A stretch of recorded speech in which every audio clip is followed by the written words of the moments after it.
So yun mga kamaster, tumawag na yung ina ng bata. Sagutin natin.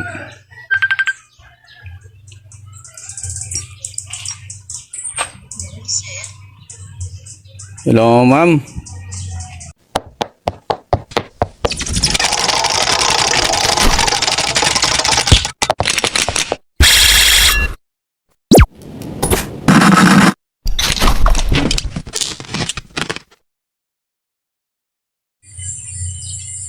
So yun, magandang tanghali mga kamaster.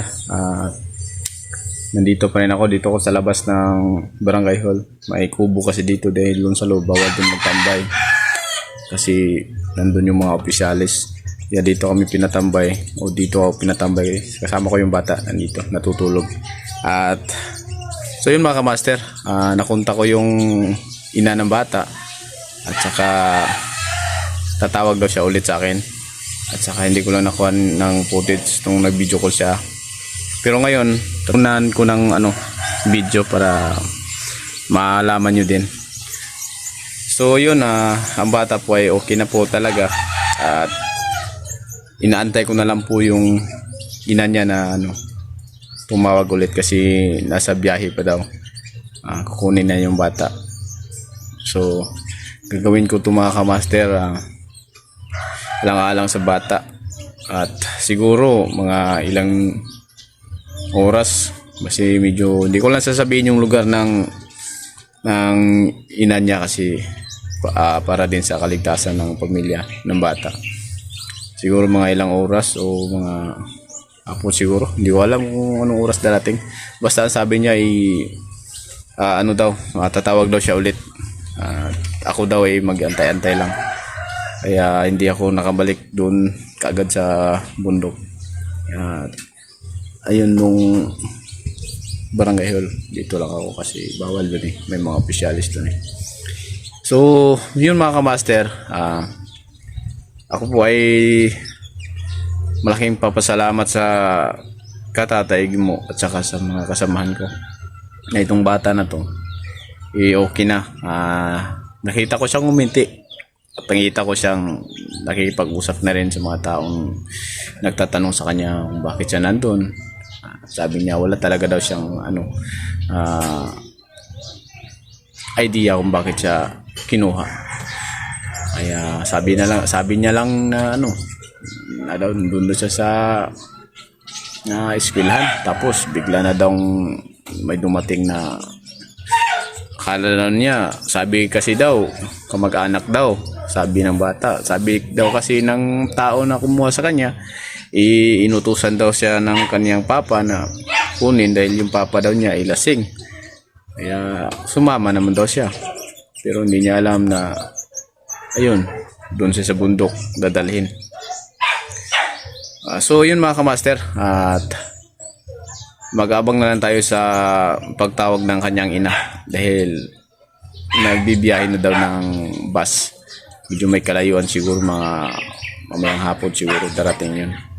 So yun mga kamaster, at abang na lang po tayo sa tawag.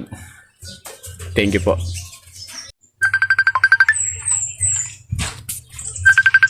So yun mga kamaster, tumawag na yung ina ng bata. Sagutin natin.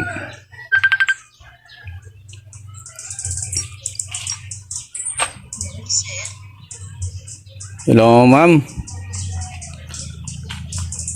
Sir, ikaw ba si Master D, sir? Oo, ako.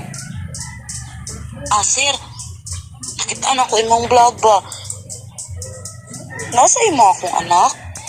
Oh, naadriya sa barangay ma'am. Ikaw ang mama ng bata ma'am? Oo, ako anang anak, sir. May gani nakita ninyo. Gikuha, mangod na siya. Wala na namo nakita. Lugay na. Sige ma'am, magpaabot lang mising mo ma'am. Kabalo naman ka asa nga barangay ug lugar ma'am no?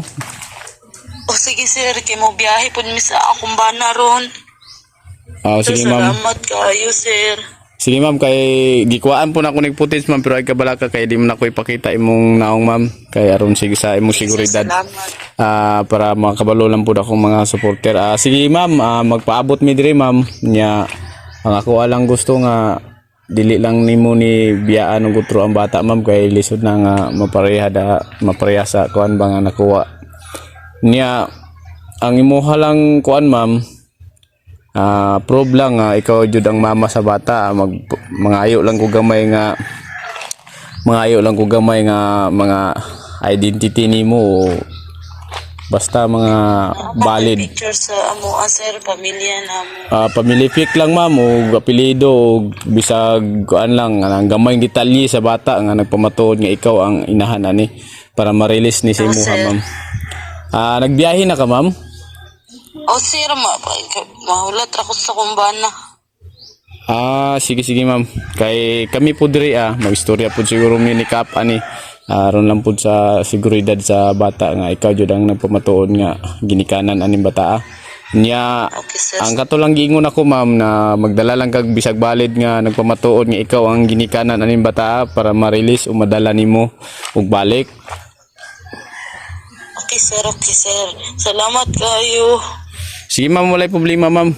Ampingan lang nato ato ang pamilya o anak ma'am kaya ron lang pud sa dili mabalik ang parehang itabo aning bata. Unya ma'am, mga ilang Okay sir, nakakita manggod ko sa inyong upload.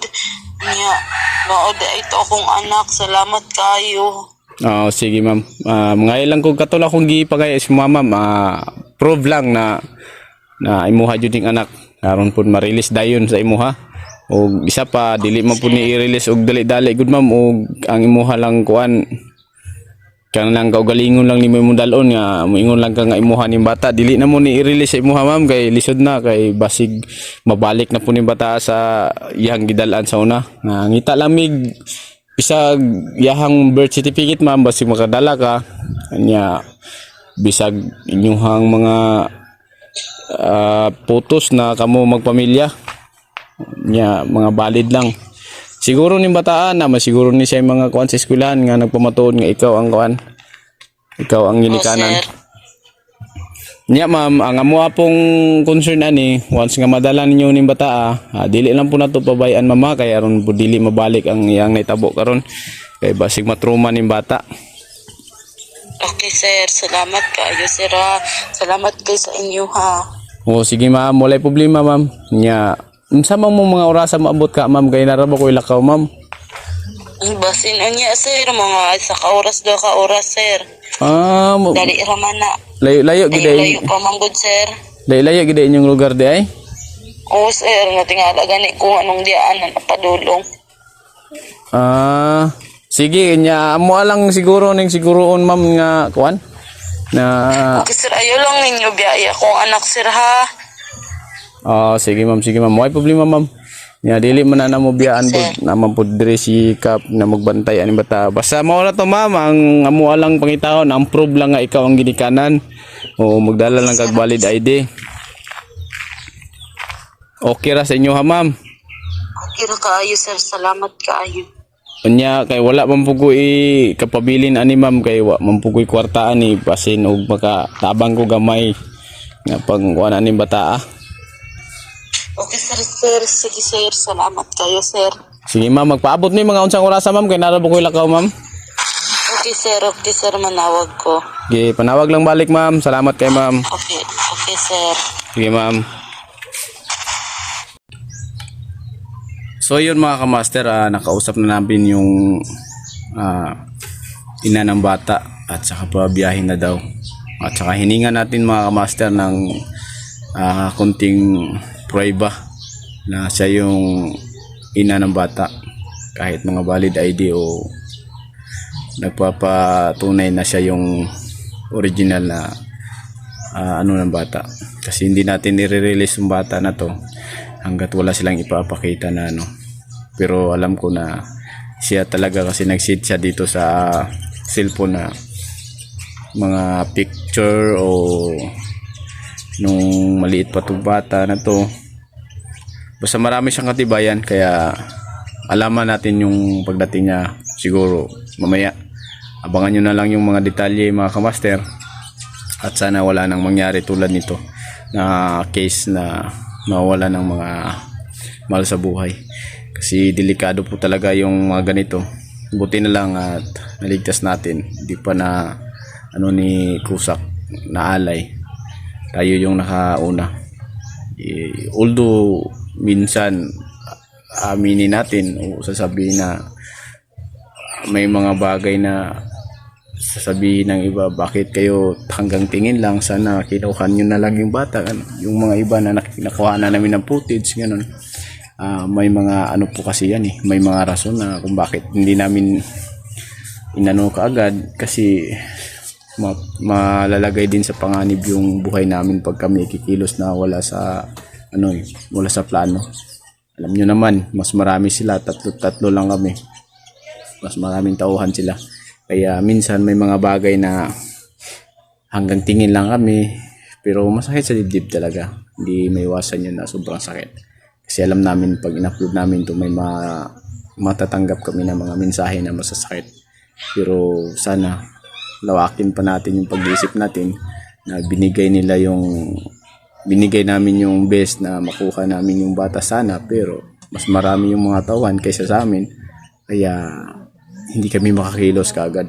Pero ito, sa nangyari na nakuha namin itong bata na to, ito tulog pa man kasi yung bata Mahirap lagi binibidyohan yung bata. Kasi imbis na mabalik sa dati yung lagi mong binibidyohan, kaya hindi lang namin pinukanan. So yun mga kamaster, at abang-abang na lang sa mga natin na next upload na makarating yung bata. Makarating yung ina sa bata. Kasi babalik na rin sana ako doon sa bundok. Kaso may nag-message sa akin na siya daw yung parents ng bata. So sinabihan ko na kung ikaw talaga mag-video call ka, pakita mo yung mga proof, mga identity ng katibayan o anuman na ikaw yung ina ng bata o kamag-anak. Dahil hindi namin i-release tong bata kung wala kang katibayan. Kaya andun, yung nang sinasabi ko sa niya, may pinakita naman sila at totoo naman. Kaya, pero pag may nakitaan kami ni Kap na butas na parang alanganin, hindi namin nirelease ng bata. Hanggat walang isa pang nagko-complain na yun talaga yung ina. Pero umiiyak talaga siya. Tsaka pinakita namin sa bata yung picture at saka yung picture ng tumawag sa akin. Pinakita namin. At nag-agree naman yung bata na yun daw yung mama niya. Umiyak pa nga yun saan daw. Sabi ko na